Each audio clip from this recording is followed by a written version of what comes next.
welcome back to another episode of In the Corner with Isaac and Cody. Cody and Isaac.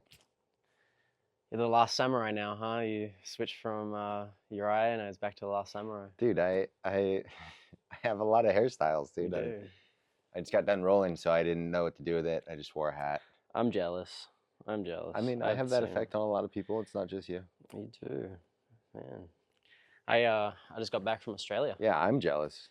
Yeah, you should be. I know. It's pretty fun. I was only there for like 4 days, so. This guy sends me pictures. Look, are you jealous? And it's like delicious seafood right on the beach. Just like 3 or 4 pictures of plates and plates of all kinds of. I don't even know. Sydney rock oysters were in there too. Oh my god, there was all so kinds much of food. caviar. Yeah, I'm so fortunate. The seafood over there is just next level. Yeah, I have nothing to say, but yes, I'm jealous. I wish I was there. I'm glad I made you jealous. I got you a little present. Yeah. Okay. So Isaac asked me what I wanted. So I went to Australia and it was awesome. I think I belong there.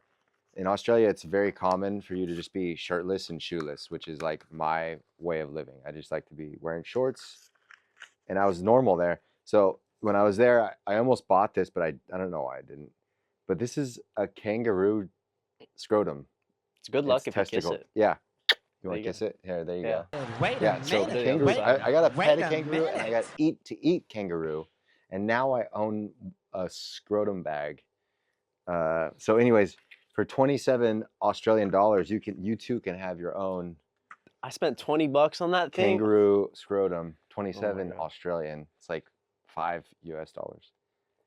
Yeah, that was. What are you gonna keep in there? I don't know, my marbles. I like to play marbles? marbles. Sometimes I whip them out. No, Well, I that's don't know, cool. but it says that it's an Aboriginal good luck fortune. So, yeah, interesting. Go look it up. It's cool. You can go get yourself a little scrotum. It's crazy they have like those all over the airport. They also have it's called koala poo, but it's just like raisin covered chocolate. Sorry, chocolate covered raisins. Anyway, I was trying to get back into this country and I was bringing over a Ninja Creamy. If you guys don't know what a Ninja Creamy is, it's amazing. It's an ice cream machine thing by Ninja. Yeah. And anyway, I put it in my bag and I didn't know that I had to declare it. So I come over. It's like a 15-hour flight. I'm in LA and I'm trying to go through security and I'm getting through like customs and they're like checking my book and they're like, all right, you're gonna have to go out back. I'm like, what do you mean? Like, I haven't done that since I had an ESTA and like they were doing like background checks or whatever. But anyway, they take me back. I'm sitting there like scared as shit because I'm like, what the fuck is in my bag? Like, whoa, someone like sneak something in my bag or something. But anyway, we get there. They take me out back. I got to like scan my bag again, and Did they touch you? I wish, but no. They were like, yeah, like there's just something in your bag like that's come up on our radar. I'm like, It does have a blade in it. It's not like a Yeah, but- usable blade, but there is a blade. fucking blender. Anyway, Yeah. they take it out and they're like, looking at it all weird. I'm like, yeah, I'm not fucking smuggling something in this fucking Ninja Creamy. Anyway, they're like, yeah, how much is it? I'm like, I don't know. I didn't pay for it. My mum bought it and she just like doesn't use it. So I took it over and they're like, okay. Like looking at me all suspicious. Anyway, they look it up online for some reason and check the price, check it out. And they're like, yeah, now you're free to go. I'm like, what a fucking waste of time. Yeah. Oh, Good job. Yeah, thanks. You really saved the country there. Man, I don't know if we should tell this joke, but I just heard the funniest joke about airports. Basically, like, if you point at anyone at the airport and say, that guy's got a bomb in his ass, they have to check him, right? Oh, man. Right? But then, like, they're going to check you, too. Which, like, if you're into that, like you are, you might really like that. So You would love that. until I'm the one surprised day, you haven't done that until the yet. one day that like the guy actually has a bomb up there, you know, and then they're like, "Oh, good job, Isaac! You just saved hundreds of people," and you're like, "I don't think he's gonna check my ass," you know. You're just a little disappointed. That was Cody, by the way. I don't condone any of that. That was his joke. If you're into that, dude, go to an airport. What do we got for? We wanted to talk about white belt mentality and like just like constantly learning. And honestly, I think that is a big reason why I'm such a big fan of how good of a coach Cody is. Is what really got me was you are constantly adapting. You know. Yeah. Well, it's good to be around Uriah in the gym. I mean, Uriah is so he's always saying have a white belt mentality. Uriah himself is always learning. It's just good to be around a gym where like the leaders have that kind of mentality. Um, I feel like if I'm not learning something new, I feel stagnant. Mm-hmm. You know, I know how to wrestle. I've been wrestling for 25 years or something. Uh, but I've had to learn jujitsu in the past 4 or 5 years, like really learn it. I've done stuff before, and now I'm learning striking, and I take lessons with Coach Joey, and Isaac's always showing me stuff. But um, Striking wise. striking Yeah. wise, yeah. But like there's always stuff he'll like ask me a question about grappling, and like maybe I'm like I don't know. Yeah. Let's figure it out. I think that when I observe coaches, the coaches that I'm really drawn to are guys that um, are genuine and don't pretend to know everything. I've had plenty of coaches that are the opposite and actually,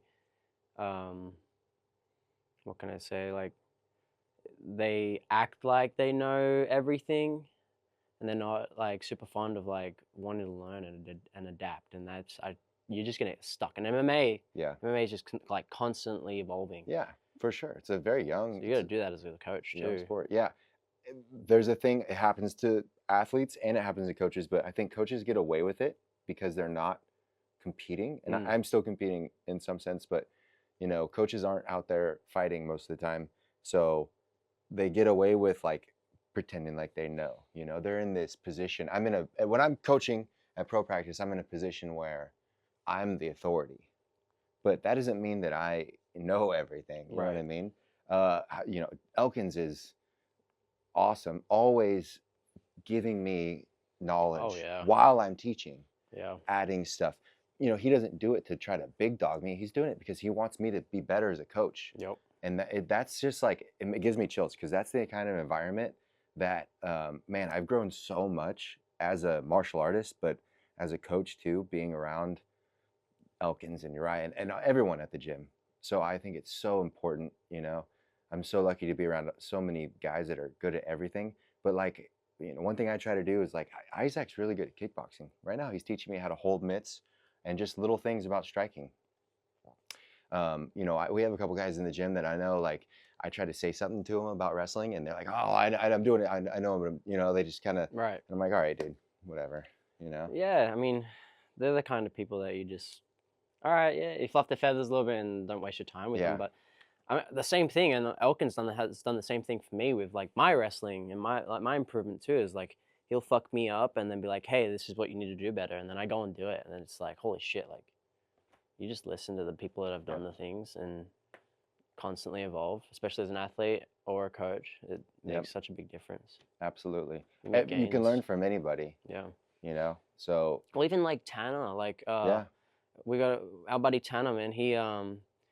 He's been in the game for like 5 years now, but like the guy studies so much, and he was like opened my eyes up for some stuff too. He's like, hey, what do you think about this? I'm like, holy shit, I didn't even think about X, Y, and Z. You know what I mean? So yeah. yeah. So the main point of all this was having that white belt mentality, having the urge, the want to learn, to get better. Yeah. Anyone can work hard. Working hard is hard. It's hard work, and it takes a lot of effort and it takes a lot of discipline, but anyone can do that. Yeah. Right? But committing yourself to learning new things constantly, I think, is another level of 100%. becoming, I mean, whether it's martial arts or business or whatever right. it is. 100%. I mean, like look at when I fought Henry, a bad combo. Yeah. Like we found a puzzle on the cage that took us a few weeks to like kind of figure out, and then towards the end of it, we figured it out, and I hit it in a fight. Yeah. Well, remember the first thing you were like, "What do I do here?" And I was like, "I don't know. Yeah. I don't know. Let's figure it out." Yeah, let's watch some film. Let's look at what Craig Jones is doing. Let's look at what Kamaru Usman is doing here, and we put together our own thing from that. I think pretending you know, especially in a sport that's literally 33 years old, Mm-hmm. is crazy. There's no one that knows enough. Uriah, he'll say he doesn't He's know sometimes. always learning. Always. Yeah.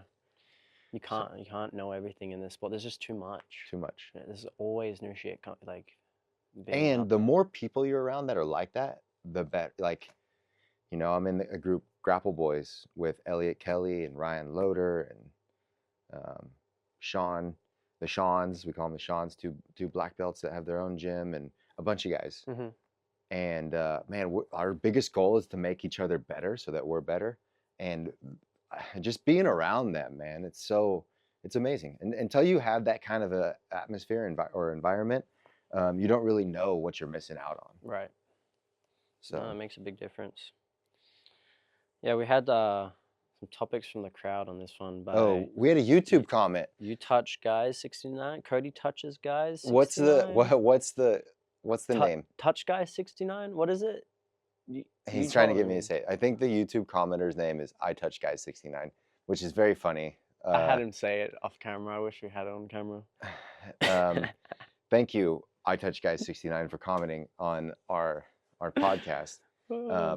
This is a reminder to go ahead, like, comment, subscribe, share, all that stuff. We had like 1,000 views, and then like a few of you liked, commented, and shared. Yeah. What the fuck? Yeah. We gotta grow this thing, dude. We're gonna get Max Payne Griffin on here in a few weeks. You know, I'm gonna take all his subscribers. He's gonna bite me great. Isaac's ear off on camera. So pay attention. Be tuning in for that. But yeah, Cody touches guys 69 asked. He just asked about Raf and like Uriah versus Arman. RAF. Yeah. Awesome promotion. I think they're doing a big thing for the wrestling community. I think the wrestling community needed something like this. It wasn't like. Well, wrestling's always it's been around. You know, growing up, other kids that didn't wrestle was like, wrestling's gay. You know, you guys wear. It is gay. I mean, it is gay, but like they were saying it as a negative. We say it as a positive. Right. Yeah. You know, they were scared to put on a singlet, whatever. All of my friends that called me gay when we were in middle school wish they wrestled now, and they like want me to teach them stuff. So I wish I wrestled like more growing up in school, and that. Like my dad had to find coaches from like Persia that are over there teaching me how to wrestle, and like I gained a lot of stuff, but my wrestling level wasn't to the point till I moved over to, as it is now, till I moved to America. Right. So, you know, growing up, it was like this thing that was kind of popular within a small community. And there was a real professional wrestling what came out in like the early 2000s. And I remember, man, all the legends of the time did it. And it only lasted for like a season or two. Like Daniel Cormier wrestled on it, right? It was like when he was on the Olympic team. I think Cale Sanderson, right? Those guys. And it just there wasn't enough people interested. But now the MMA's gotten so big, women's wrestling has gotten so big, wrestling's popular. Everyone sees wrestling for what it is now. It's a perfect time for the RAF. And if you've watched any of the cards, man, they are fun to watch. They're, you know, they're terrible at talking shit. And I think the YouTube commenter alludes to that. What's the name again? I touch guys 69. He does. He talks about how the wrestlers are terrible at shit talking, and they are. But I think it's fun. But you know, watching these high level UFC fighters versus these ex college wrestlers, ex national champions, versus Olympians versus whatever, you know, meet and wrestle is so cool. Especially like Sugar Sean wants to be like Sugar Sean didn't grow up wrestling, but he's a very good grappler. How cool would it be to see him grapple someone? I think he just wants to compete in that American flag onesie with leotard. What do you guys call it again? A singlet. Singlet. All right. Sure. Yeah, singlet. Yeah. Whatever you say. Anyways, so there were some great matches. Uriah versus Cejudo. That was fun for us. The big one was Arman and Georgios. Yeah. Armin won, right? Armand won Yeah. both matches. They had a rematch after Armand punched him in the face. That was sick. Right? So if That's cool. I was watching this card, and every match was so fun for me because I know all the wrestlers and I know the UFC fighters. So for me, it was so fun. And I think for a lot of people, it's like that. But if you're not from the wrestling community, it's still cool to see, American wrestlers. To get into wrestling and you start watching the Olympics, it's like, you don't know the guys from Azerbaijan. It's hard. No. The rules are weird and it's just hard to get into. But when you see, Armand wrestling this guy that's a YouTube sensation, basically, that was a college wrestler, you get into it. Yeah. And so that's what Especially they're really when doing. they fight each other. Especially when he fucking Punches him and knees him in the head on the ground. That's great. yeah, and then everyone jumped in. Yeah. The That whole was a big brawl. the whole crowd brawled. Who doesn't want to see that? So yeah, exactly. So then everyone's tuning in for the Yeah. rematch, right? The rematch was great. Armand took him down. I think Giorgio's going to give him his 10,000 for getting the takedown. How do you think Uriah is going to go against Armand? It's Armand? interesting. I was talking to Uriah about it. Armand's, I think he's bigger. Is it Armand or Armin? Armand? I don't know, dude. I'm saying Armand. Oh, we'll go Armand. Will sound cool. He's bigger. He looks very strong. Uriah's deceptively strong. He's so strong. He's like a little nugget. You see him on TV and you Yeah. he's little, right? He's short. He's not that little. He weighs about 170 pounds and he's not At fat. least.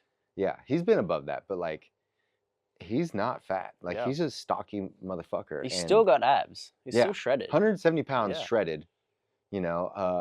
So he's At not 5'1", small. that's great. I'd say it's, the problem is Uriah's game in jiu-jitsu is literally off his back. He does cliffhanger. He created these There's positions. a really good combat jiu-jitsu Yes. style. It's really, really good. So freestyle wrestling is not really his forte. And Armand is good at leg attacks. Yeah. For a freestyle wrestler, he's very good at leg attacks. So I think Uriah needs to keep moving his feet. He's short though, and Armand's a little bit taller, so it might be hard for him to get under him. Could be. And Uriah's strong. Yeah. The difference with why am I blanking on his name? Giorgio's? No, the other one. Cejudo. Oh. The reason why Cejudo did really well is because he's short too, so he can get under. Quick ankle picks, and he's very quick. Yeah. So I don't know. I think Uriah has a really, really good chance. This is a great match for him. I don't really ever count Uriah out. No way. Never. He's always got a chance. Yeah. I just wish they could slap each other. That'd be sick. Wrestling with slaps. That would be crazy. Combat wrestling. Combat wrestling. There you go. That's another Someone sport. steal our idea and put some money into it. RAF, come with combat wrestling or UFC combat wrestling. There you go. That'd be cool. That would be cool. I'd actually watch that. I'm not watching this wrestling unless it's Uriah. Yeah. Well, we'll see. Uriah and Armand, I think it's in 2 weeks. April 17th, I think is when it is. It's in Philadelphia. Your mate also commented, would Cody beat Wyatt Hendrickson? I don't know who this guy is, but... Wyatt Hendrickson beat Gable Stevenson Holy for the shit. NCAA Okay. title year before this last year. I believe in you. I believe in me too. I'd love that. I mean, he's a little bigger than me. Yeah. But yeah, I mean, I'd love a shot. I'd love to get on RAF, give it a shot. Yeah. We'll see. No, I mean, good paycheck. I'd do it for free. Oh. I'd do it for free, but if That's I beat silly. him, I want all his money. That'd be Wyatt Hendrickson, I'm calling you out. good. You heard it here first, in the corner. Like and subscribe while you're at it. Yeah, I don't know. So thank you again to iTouchGuys69. Guys, go comment. We're looking for more topics. If you have something that you want us to talk about, you want us to answer, questions for Isaac, questions for me, questions about Team Alpha Male, whatever it is, comment, send Isaac a message, send me a message, send in the corner a message. Don't DM him, he'll send you weird photos. If you want feet pics, this guy sells them. I wish I've contemplated quitting everything and trying to sell feet pics and move to Hawaii There's some people around that and just be a bum and You surf. look like it's the hair. I could do it, dude. I have a bet you family now. I could. can't do it. No, you can't. That you one's do it. out. You missed it. Rats. In another life. Maybe next time. Next time. Anyway, let's move on to our punchline predictions. Malott versus Burns. This is such a good fight for Malott, especially he just came off that loss with old mate, right? Or did he just win? No, he beat Holland. Oh, I'm so far behind. This is a great win Remember he for kicked him him. in the nuts? That's right. Yeah. That's right. Holland said that he had problems for that, or problems for a while after that. If you're not cheating, you're not trying. Oh, he wasn't. I know him a lot personally, and that I No, don't he think that wouldn't guy do has a that. cheating bone in his body. No, He's he's like the way. most Canadian, nice motherfucker you'll ever meet. I miss him honestly. Which- It was a good time when he was coaching here. It's kind of funny because he's like so nice, and then he'll hurt you. Yeah, he's so good everywhere. He's very good. I've got Malott easily. Like even no matter how Burns. no how good Burns is, but also how like biased I am towards this. But I still think Malott's gonna be so good. I just hope he doesn't burn out at the end like Magny, like the Magny. I don't fight. think that's ever gonna happen to him I don't again. think so either. I think there's nothing. That guy's gonna learn. All he does is learn. Yeah, you know? talking about white belt mentality. Yeah, that guy's next level white belt mentality. When he comes here and like he's so good, like he doesn't have to.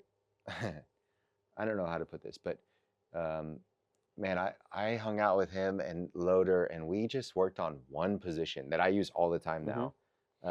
He showed me so many things, and I still use it. Yeah. Like there's so many things, especially when he was coaching here. I wish he was still coaching because there was so many things that Yeah. he showed me that I use all the time, that like changed my game of wall wrestling alone. But he came in and he was just like, show me single leg stuff. Yeah. Show me finishes. And like, I probably didn't show him anything that he hadn't seen, but he's just trying to find any little detail that he might have missed or that he didn't see before that he can add in. Yeah. When you get that good, you need the smallest little details. They make a big difference. Yeah. Like once you know moves, you know all the moves. Like the little details is. With all that being So said about important. Malott, one of our favorite guys, obviously big bias for us, but Gilbert Burns is very good. Oh, he is very. Like, Very it's good a fighter. tough fight. It's not gonna be easy. But is he top 5? I know he's top 10. good He's fight. up there.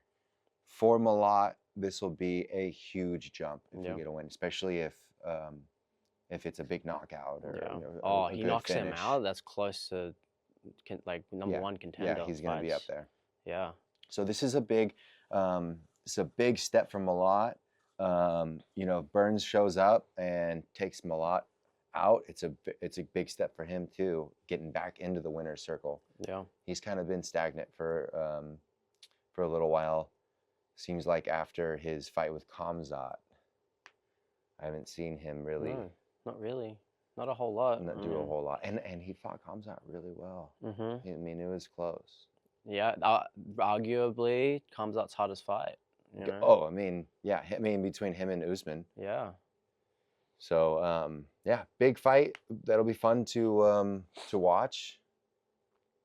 We got another fight on that card. Charles right? Jourdain is going down to bantamweight. He's fighting Kyler Phillips. I always Kyler get Phillips, I'm pretty sure beat Song. just to get these weights correct, because Charles Jourdain is bantamweight, 145.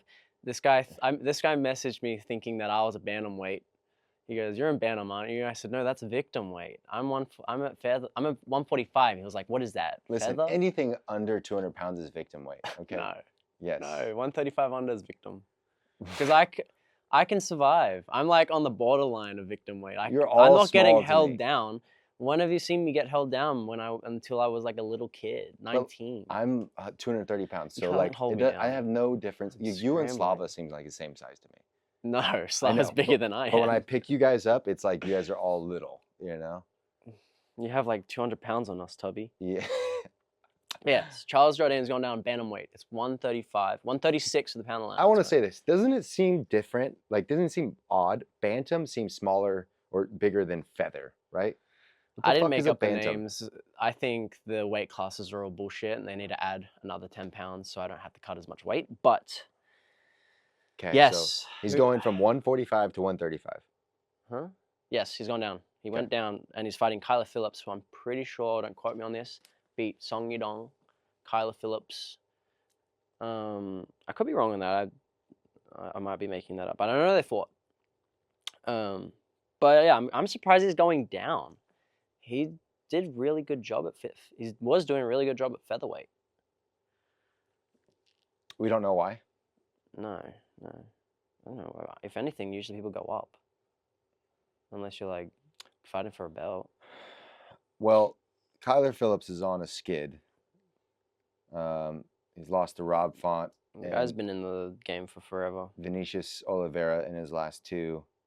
You know, it's before that he was on a 3-fight win streak. Yes, he did beat Song Yadong. I know my shit. That's why he in picked my 2021. picks. Don't pick his picks. He sucks. He picks my picks. Next fight though, Robert Valentin versus some debuter guy who's lost LeBlanc. like who? LeBlanc. LeBlanc. Okay. He's Canadian, French Canadian. Oh, He's from Quebec. Oh, interesting. Anyway, this guy's debut guy, Valentin is like 0-2 or 0-3, whatever in the UFC. He fought our teammate. He fought Ryan Loder for Ryan the Loder, Ultimate Fighter and just got Championship. Fucked up. Yeah, he's like a bad. Viking-looking dude. Yeah, Loder like tore his rotator cuff. I can't remember what position they're in, but Loder like had him, and Loder thought he was gonna tap, and he rolled out of it and tore Yeah. his shit. And Loder was like, I heard it tear. Then he's fighting with one arm, and then Loder. Was it in Crucifix? It might have been. Because I know they were in Crucifix for a long time. It might have been. He also had Loder for a minute too, which was quite a little bit scary. He was just on top of Loder doing some things, but guy's really good. Just had a really shitty UFC. Yeah, so after getting experience. his shit ripped and then finished by Ryan Loder, he's lost two more. He lost a boring fight to Finney, Torres Finney. The guy just doesn't have the best ground, I suppose. Like not as good as Torres Finney's ground is pretty good. I mean, the guy has a really good fighter build.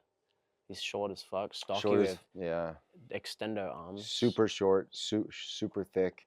But that was a terrible fight. Like, I'm surprised he keeps getting fights because it was so boring. I don't think he landed one punch. Torres or Torres? Oh. It was another position like Valentin kept getting up on the cage and was like landing elbows and doing damage, but dude just hugged him the whole time. Yeah. And I'm saying this as a wrestler, you can't do. That's not like the boring fights. That's not fighting. No. You know, if you're not doing damage, you need to reset. You need to slam that motherfucker. You need to get on top, get a wrist, start landing elbows. It's just I don't know. I wasn't a fan. Honestly, for this fight card, I think it's a little boring, but that's the only fighter picks. That's only like fights we like chose. Yeah, I'm going Malott, Charles Jourdain, and Robert for this one. I'm going Malott. Yeah. You're gonna go Jourdain too? No. Oh, you're gonna go Kyler. I'm going Kyler Phillips, and I am going Valentin. Okay. Well, yeah. Yeah, I mean, the fact that Kyler Phillips has beaten the likes of Song Yadong, even if it was 5 years ago, still on a dude can scrap. Yeah. And he's going down a weight class. If that's easy, if he can. Jourdain's going down a weight class. Kyler is a venomweight. Okay, that's what I meant. Yeah. If Jourdain's going down a weight class, that's tough. Yeah, I don't know Are we going to see the same guy? We'll see. I mean, that's going to have an effect. What effect, we don't know. I hope, yeah, we'll see. We'll see how he does. Yeah. Yeah. Real quick before we hop off here, I just want to shout out Cali Kids Wrestling. Cali Kids Wrestling. Look us up on Instagram. Go to our website, calikidswrestling.com. We got a superstar studded cast of coaches. We have about 100 kids in the club year round that we're seeing, and we're branching out right now to private schools in the Sacramento area, helping these private schools create wrestling programs under the Cali Kids banner, all headed by Uriah Faber and myself, Chris Carlino. So if you're interested, if you have kids, if you have friends, you want to get them into wrestling, come by the gym, come by Uriah Faber's Ultimate Fitness, look up Cali Kids Wrestling on Instagram, like I said, and come check us out. All right, that concludes In the Corner with Isaac and the other guy. Thank you guys. Make sure you guys like, subscribe, put notifications on, comment on all of our stuff, share it with everyone, your nan, everybody. And I Touch Guys 69. Let's get some more topics from you, Yeah, dude. You that'd be had some great. good stuff. Yeah. Thank you guys. Thanks.